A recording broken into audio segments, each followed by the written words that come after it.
উদযাপন উপলক্ষে বর্ণাঢ্য র্যালি শুরু হয়েছে। আজকের বর্ণাঢ্য র্যালি সফল হোক, সফল হোক, সফল হোক। জলবায়ু পরিবর্তন, আজকের পদক্ষেপ, আগামী নিরাপত্তা, এই প্রতিপাদ্যকে সামনে রেখে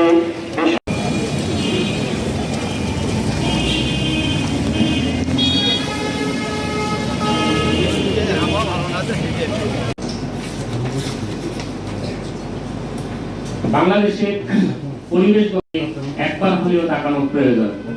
আজ আমাদের চারপাশের পরিবেশ এক কঠিন সংকটের মধ্যে হচ্ছে না, সাথে সাথে বৈশ্বিক উষ্ণতাও বৃদ্ধি পেয়ে আজ আমাদের অস্তিত্বের সামনে এক বড় সংরক্ষণে বাংলাদেশের পরিবেশগত চ্যালেঞ্জ।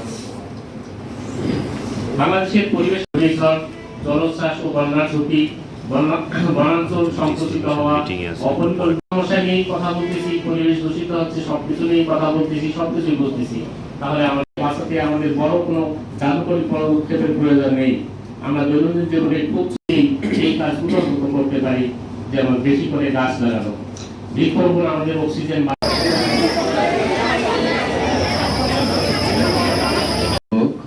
সম্মানিত জেলা প্রশাসক মহোদয় জনাব মোহাম্মদ মাসুদুর রহমান মোল্লা স্যারকে আমি জানাচ্ছি তার আসন গ্রহণ করার জন্য এবং আজকের আলোচনা সভায় আজকের এই আলোচনা সভা সম্মানিত প্রধান অতিথি